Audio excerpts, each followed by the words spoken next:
जब ट्रक चल रहा होता है तभी असली काम हो रहा होता है, लेकिन जब वो फैक्ट्री बाहर घंटों खड़ा रहता है तब भी ड्राइवर का टाइम निकल रहा है। एक बात समझना बहुत जरूरी है, ट्रांसपोर्ट की डिले हमेशा एक बड़ी वजह से नहीं होती। ड्राइवर वेयर हाउस को कंट्रोल नहीं कर सकता, ना लोडिंग बेस बढ़ा सकता है। तो जो शुरू में सिर्फ 6 घंटे की डिले थी, वो देखते ही देखते पूरे एक दिन की डिले बन सकती है। आखिर लोडिंग में इतनी देर क्यों होती है?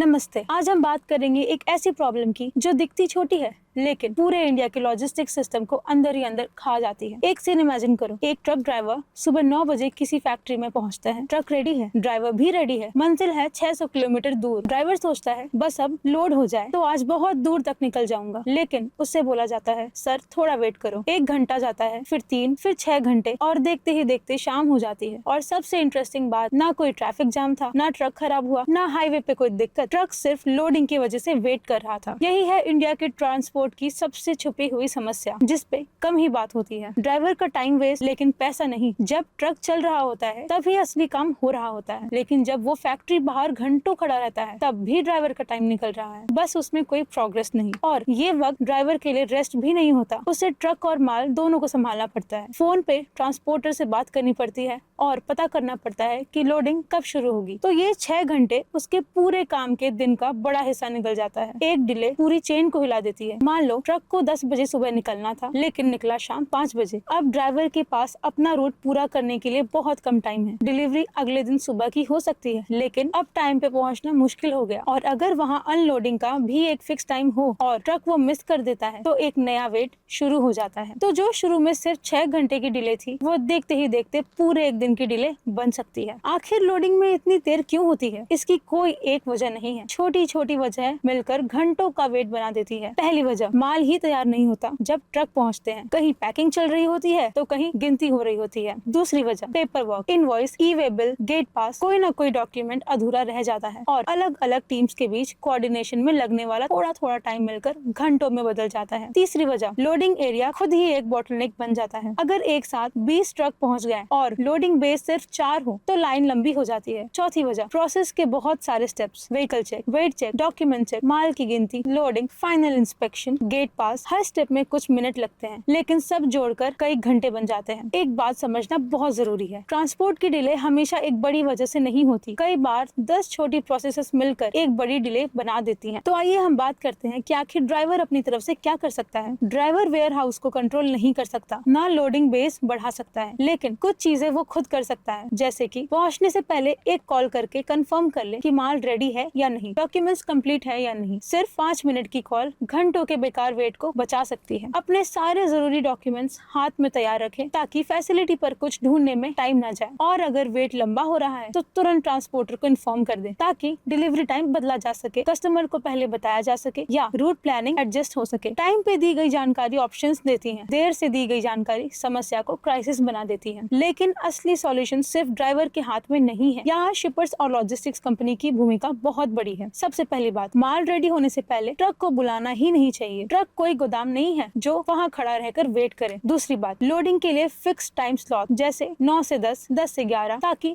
हर ट्रक को अपना क्लियर टाइम पता हो, ना कि सब एक साथ पहुंचकर लाइन में लगे। तीसरी बात, कंपनीज को लोडिंग में लगने वाला टाइम मेजर करना चाहिए। ट्रक कब पहुंचा, गेट से कब अंदर गया, लोडिंग कब शुरू खत्म हुई, कब बाहर निकला। जो चीज मेजर होती है उसमें इम्प्रूव करना आसान हो जाता है। चौथी बात, पहले आया पहले लोड हो, एक ट्रांसपेरेंट क्यू सिस्टम जिससे कंफ्यूजन कम और ड्राइवर को भरोसा रहे कि उसकी बारी कब आएगी। और एक बात जो अक्सर भूल जाते हैं, जब तक ट्रक की बारी नहीं आती तब तक ड्राइवर कहाँ खड़ा हो, कहाँ खाना खाएगा, वॉशरूम कहाँ है, ये छोटी नहीं जरूरी बातें हैं। तो टेक्नोलॉजी कैसे मदद कर सकता है? डिजिटल अपॉइंटमेंट सिस्टम्स ट्रक का टाइम पहले से फिक्स कर सकते हैं। आइए हम बात करते हैं कि आखिर टेक्नोलॉजी कैसे मदद कर सकती है। डिजिटल अपॉइंटमेंट सिस्टम्स ट्रक का टाइम पहले से फिक्स कर सकते हैं। जीपीएस से पता चल सकता है ट्रक कितना पास है। डिजिटल डॉक्यूमेंट्स पेपर वर्क तेज कर सकता है और ऑटोमेटिक अलर्ट्स वेयर हाउस को पहले ही बता सकते हैं कि ट्रक 30 मिनट में पहुंचने वाला है, ताकि वेयर हाउस पहले से तैयार हो जाए। आइडिया सिंपल है, ट्रक को प्रोसेस का वेट मत करवाओ, प्रोसेस को ट्रक के पहुंचने से पहले तैयार रखो। अब यहाँ एक बड़ा माइंडसेट शिफ्ट होता है। सालों से सवाल ये रहा है कि ट्रक कितनी तेजी से चल रहा है, लेकिन शायद असली सवाल होना चाहिए ट्रक कितनी देर तक चलता ही नहीं। क्योंकि अगर ट्रक हाईवे पे 60 की स्पीड से भाग सकता है लेकिन फैक्ट्री में 6 घंटे खड़ा रहता है, तो सिर्फ स्पीड बढ़ाने से बड़ा फर्क नहीं पड़ेगा। असली इम्प्रूवमेंट उस वक्त को कम करने में है जब